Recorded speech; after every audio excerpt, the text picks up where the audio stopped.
வணக்கம் entrepreneurs. நம்ம இந்தியால ஓரளவுக்கு சக்சஸ்ஃபுல்லா பிசினஸ் பண்ணிட்டு இருக்கோம். இப்போ அடுத்த கட்டமா ஒரு ஃபாரின் கண்ட்ரில நம்ம பிரான்ச் ஆபீஸ் ஆரம்பிக்கலாம். ஃபாரின்ல நம்மளோட பிசினஸை எக்ஸ்பேண்ட் பண்ணலாம் அப்படின்னு நினைக்கிறவங்களுக்கு சொர்க்க பூமியா இருக்கக்கூடிய ஒரு சிட்டி தான் Dubai. Habibi, come to Dubai.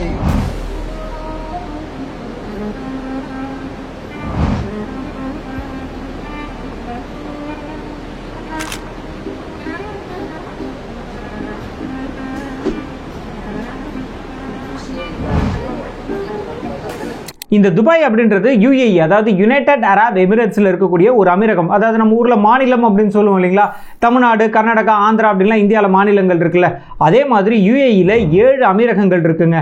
Dubai, Abu Dhabi, சார்ஜா இப்படின்லாம். ஸோ இதில் பிஸ்னஸ் ஆரம்பிக்கிறதுக்கு ரொம்பவே சூட்டபுளாக இருக்கக்கூடிய நல்ல ஒரு என்விரான்மெண்ட் இருக்கக்கூடிய அமீரகம் எது அப்படின்னு பார்த்தீங்கன்னா துபாய் தாங்க. ஏன்னா துபாயில் இன்கம் டேக்ஸ் கிடையாது, கார்பரேட் டேக்ஸ் கம்மி, GST கம்மி, நிறைய இன்வெஸ்டர்ஸ் இருக்காங்க, கவர்மெண்ட்டுமே ஸ்டார்ட் அப்ஸை நிறைய என்கரேஜ் பண்றாங்க. சோ இந்த மாதிரி காரணங்களுக்காக நீங்க துபாயில உங்களோட பிசினஸ் எக்ஸ்பேண்ட் பண்ணனும் அப்படி நினைச்சீங்கன்னா அதுக்கு 5 முக்கியமான ஸ்டெப்ஸ் இருக்கு. சோ துபாயில பிசினஸ் ஆரம்பிக்கிறதுக்கு என்ன அந்த 5 ஸ்டெப்ஸ் அப்படின்றத பத்தி தான் இந்த வீடியோல நம்ம பார்க்க போறோம். அண்ட் இந்த சேனலுடைய நோக்கம் என்ன அப்படின்னு பாத்தீங்கன்னா, பிசினஸ்ல இருக்கக்கூடிய தொழில் முனைவோர்கள் அத்தனை பேரும் எந்த விதமான சட்ட சிக்கல்களும் இல்லாம தன்னுடைய பிசினஸை சக்சஸ்ஃபுல்லா பண்ணணும் அப்படின்றதா எங்களோட எண்ணம். நான் அறிவழகன், பிசினஸ் லாயர். என்னோட கம்பெனி பேரு ல இன்டெலிஜென்சியா பிரைவேட் லிமிடெட்.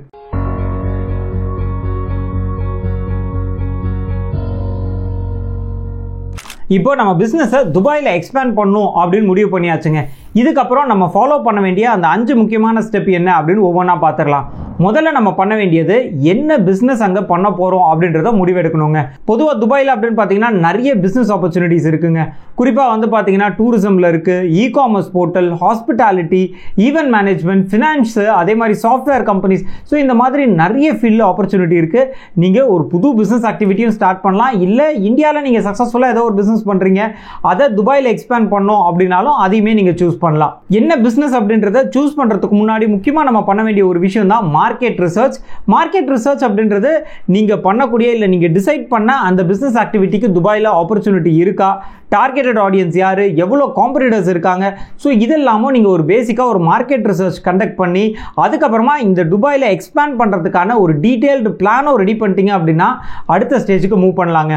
அடுத்த 2வது ஸ்டெப் என்ன அப்படின்றத பார்க்கறதுக்கு முன்னாடி ஒரு சின்ன இன்ஃபர்மேஷனுங்க.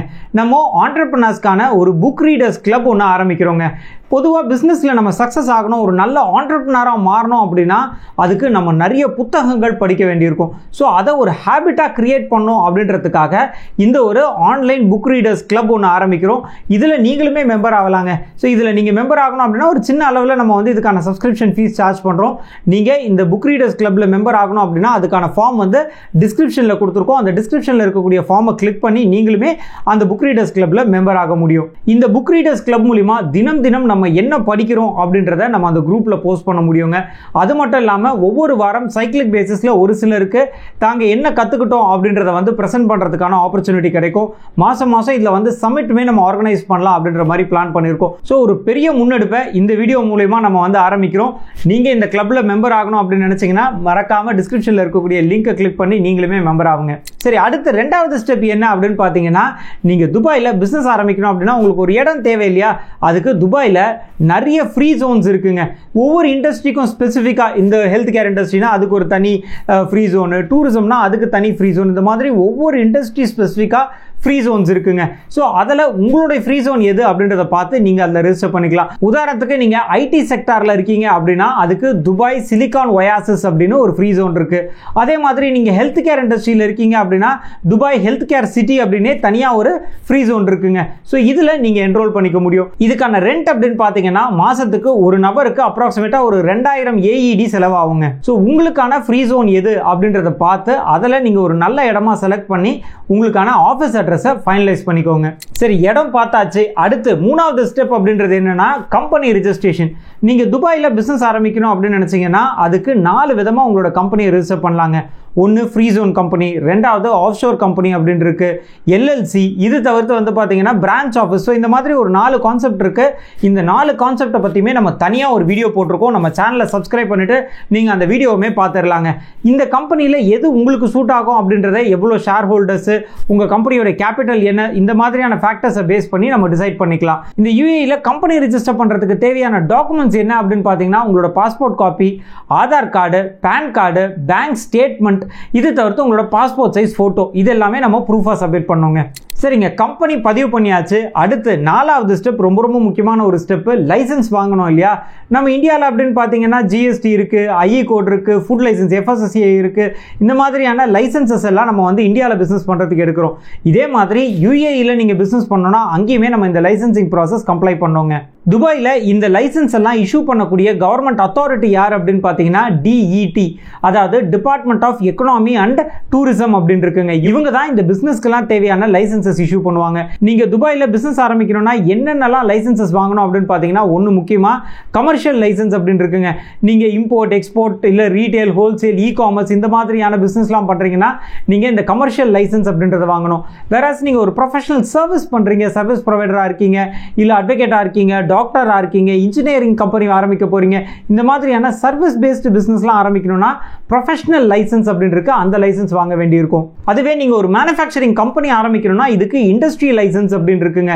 இது தவிர்த்து நீங்க டூரிசம், இல்ல ஹோட்டல், ரெஸ்டாரண்ட், இந்த மாதிரியான பிசினஸ்லாம் ஆரம்பிக்கணும் அப்படின்னா டூரிசம் லைசன்ஸ் அப்படின்னு தனியா இருக்கு. ஸோ நீங்க என்ன பிசினஸ் ஆரம்பிக்கணும்னு நினைக்கிறீங்களோ அதுக்கு தேவையான லைசன்ஸுமே நம்ம வாங்க வேண்டியிருக்கோங்க. இதுதான் 4வது ஸ்டெப். அண்ட் கடைசியா 5வது ஸ்டெப் என்ன அப்படின்னு பார்த்தீங்கன்னா, கார்ப்பரேட் பேங்க் அக்கௌண்ட் ஓப்பன் பண்ணுறதுங்க. நம்ம இவ்வளோ நேரம் பார்த்தா அந்த 4 ஸ்டெப்புமே நம்ம வந்து ஆன்லைன்லேயே, அதாவது இந்தியாவில் உட்காந்துட்டே நம்ம ஆன்லைன் மூலியமாக கூட நம்ம இதை ரெஜிஸ்டர் பண்ணிக்கலாம்.